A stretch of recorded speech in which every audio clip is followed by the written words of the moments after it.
आ रहे हैं। देखो इसमें भी 4 नंबर का आएगा व्याख्या लिखने के लिए। हालांकि जब 12-11 में जाइएगा तो 10 नंबर का आता है, लेकिन अभी 10 और 9 में तो 4 नंबर का है। तो इसमें भी संदर्भ लिखना होता है, डायरेक्ट व्याख्या नहीं, संदर्भ क्या लिखना होता है, संदर्भ। संदर्भ में क्यों लिखा जाता है, प्रस्तुत। अगर मान लो कहानी है, जैसे कहानी है तो गद्यांश आप लिखिएगा ऐसे, प्रस्तुत गद्यांश हमारी पाठ्य पुस्तक संस्कृत के वाराणसी नामक पाठ से लिया गया है। बस अगर कविता दिया गया होगा तो उसको पद्यांश कर लीजिए, कहानी दिया होगा तो गद्यांश कर लीजिए। अब आइए हम लोग व्याख्या करते हैं। प्रस्तुत गद्यांश हमारी पाठ्य पुस्तक, इसका लेखक का नाम वगैरह नहीं लिखा जाता, जो होता बस नहीं लिखा, 1 नंबर आपको मिल जाएगा। पद्यांश ग के जगह प का दिया, ग के जगह प का दिया, बस बाकी सब वही रहेगा। अब आइए पढ़ाई नहीं आप, अरे लिख लेंगे, काजी लिया गया। देखो बनारस का शहर हम लोग करेंगे, बनारस में क्या क्या है, कौन कौन प्रसिद्ध है, किसके लिए बनारस प्रसिद्ध है, उसी का हम लोग जिक्र करेंगे। देखो लिखा है कि बनारस सुविख्यात प्राचीन नगरी, एकदम आराम आराम से पढ़ना। कहो कि बनारस सुविख्यात प्राचीन नगरी माने नगर है, बनारस सुविख्यात प्राचीन नगर। इयम माना होता है यह, और विमल माना होता है निर्मल, सलील माना होता है जल, गंगया माना होता है गंगा के, कुले माना होता है किनारे, कुले माने किनारे, और स्थिता माने स्थित। यह निर्मल जल वाले गंगा के किनारे स्थित है, यह निर्मल जल वाले गंगा के किनारे स्थित है। अच्छा आराम से देखते रहना। अस्य माने इसके, अस्य माने इसके, घटना माने घटाएं, वलयाकृति माने घुमावदार हैं। इसकी घटाएं कैसी है, गंगा जो नदी है घाट बना होता है ना, तो घाट जो है कैसे है, घुमावदार है। पक्ति पक्तियों में है, और धौलाम माना होता है सफ़ेद रंग के हैं। जो घाट बनाया गया है वो पक्तियों में, पक्ति का मतलब एक नीचे सीढ़ी होता है, एक ऊपर होता है, फिर इस तरह से होता है ना, तो वही कह रहा है कि पक्तियों में, और धौलाम माने सफ़ेद रंग के हैं, और चंद्रिकाएं बहुराजते, चंद्रिकाएं माना होता है चंद्रमा के प्रकाश में बहुत सुंदर दिखाई देते हैं, राजते माना होता है सुंदर दिखाई देना। माने जो घाटा है, गंगा नदी का जो घाट है वो सफ़ेद रंग का है, और जब चंद्रमा के रात में चंद्रमा का प्रकाश जब उसके ऊपर पड़ता है तो बहुत सुंदर दिखाई देता है। आगे सुनो। अगणिता माना होता है अनगिनत, पर्यटक माना होता है व्यक्ति या राही जो भी कहिए, सुद्रव्य माना होता है दूर दूर के, देश्य माने देश से, नित्य माने हमेशा, अत्र माने यहाँ, आयांति माने आते हैं। अनगिनत व्यक्ति या अनगिनत राही दूर दूर के देशों से हमेशा यहाँ आते हैं। कहाँ, बनारस में। अनगिनत जो व्यक्ति होते हैं बहुत दूर दूर के देशों से, मान देशों का मतलब विदेशों से, यहाँ पर बनारस में घूमने के लिए आते हैं। और आते हैं तो क्या करते हैं, अस्य माने इसके, घटनाश माने घटाओ के, शोभना माने शोभा को, और विलोकियों माने देख करके, इमाम माने इसकी, बहु माने बहुत, प्रशंसी माने प्रशंसा करते हैं। और इसके घटाओं को देख करके बहुत अधिक क्या करते हैं, प्रशंसा। बनारस में आते हैं, आने के बाद गंगा नदी के पास जाते हैं, जो घटाएं बनी होती है उस घटाओं को देख करके बहुत अधिक क्या करते हैं, प्रशंसा करते हैं। नीचे आओ। बनारस्यम प्राचीन काल देव गेहे गेहे विद्या दिव्यम ज्योति धोदते, करे कि बनारस माने होता है बनारस में, प्राचीन काल माने होता है, प्राचीन माने पुराने, काल माने समय, माने बनारस में पुराने समय से, और गेहे गेहे, गेह माने होता है घर, बनारस में प्राचीन काल से यानी पुराने समय से जो घर है, सभी घरों में विद्या का दिव्य ज्योति प्रकाशित होती रही है।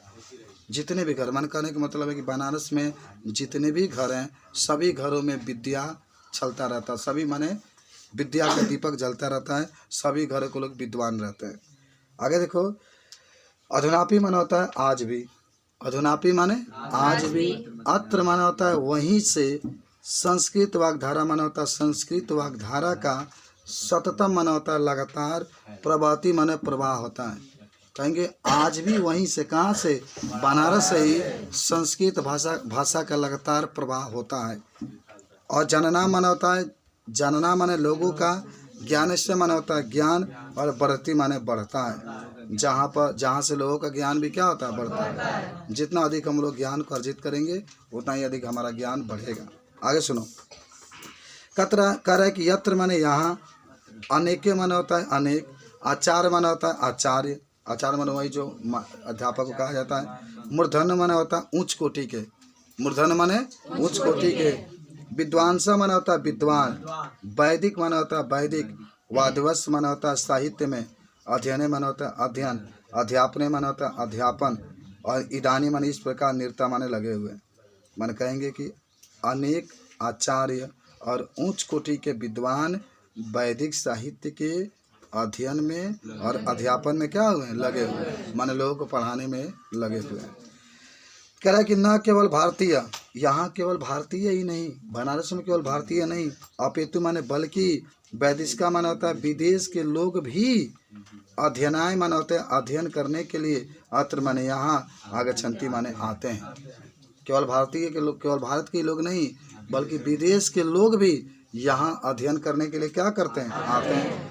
निःशुल्क अच्छा विद्या गृहंती, और निःशुल्क माना होता है निःशुल्क, विद्या माना होता है विद्या को, गृहंती माने ग्रहण करते हैं, और निःशुल्क विद्या को क्या करते हैं, ग्रहण।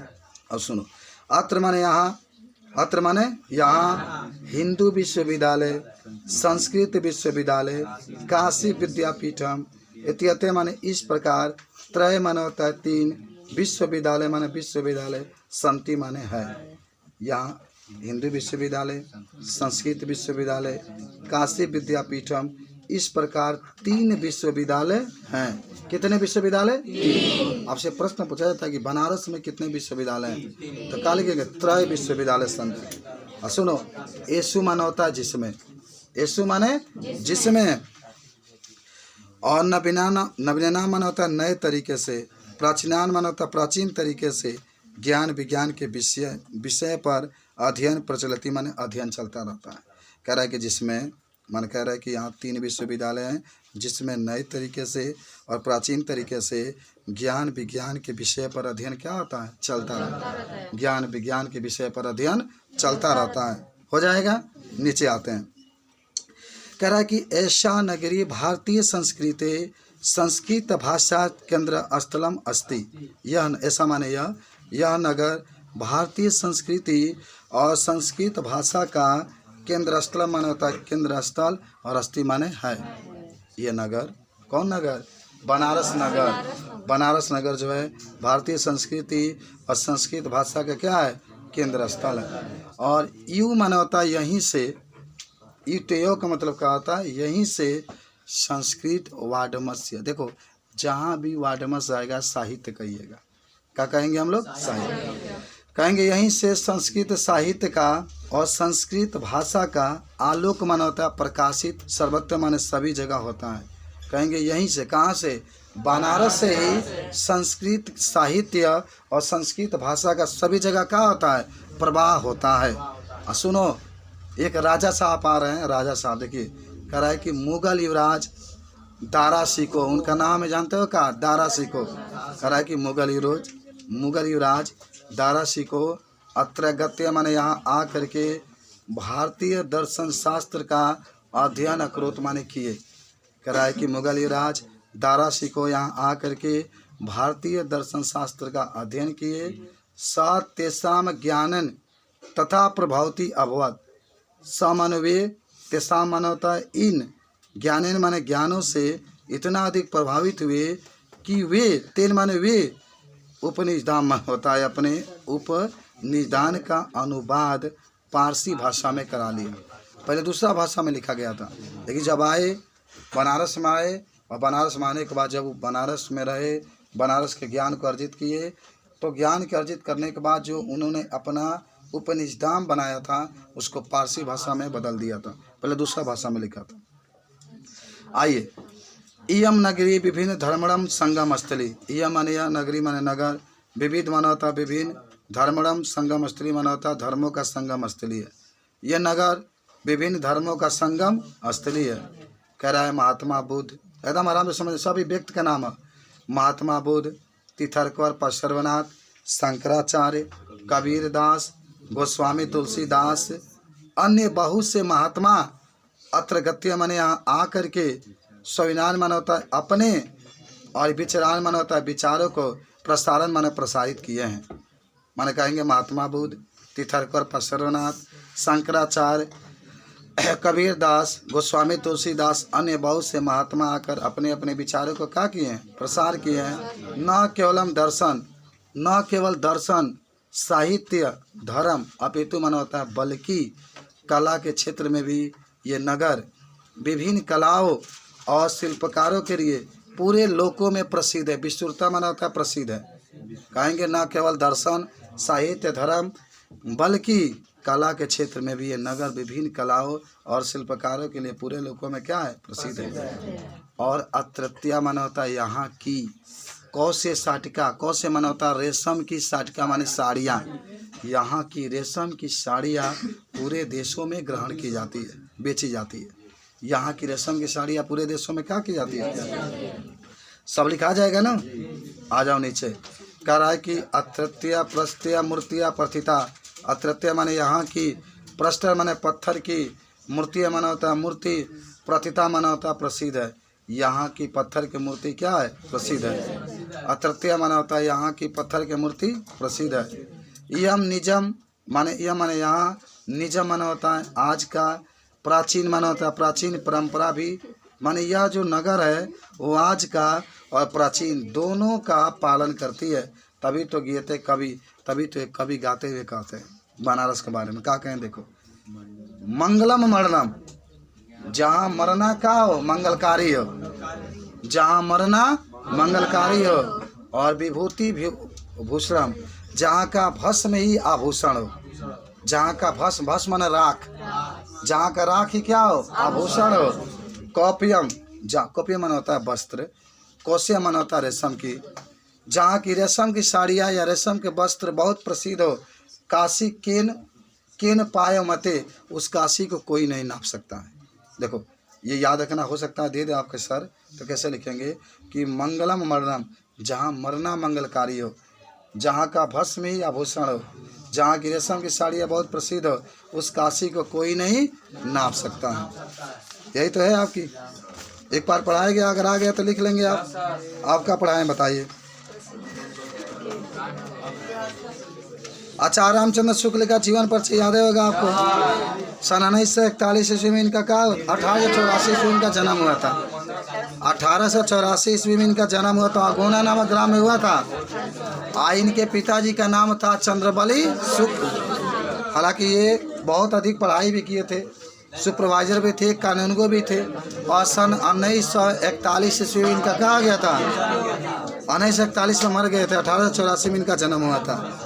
रचना तो चिंतामणि लिख सकते हैं, सूरदास भी लिख सकते हैं, रसमीमांसा भी लिख सकते हैं, त्रिवेणी भी लिख सकते हैं, लिखा जाएगा। चलिए बाकी हम लोग कल मिलते हैं।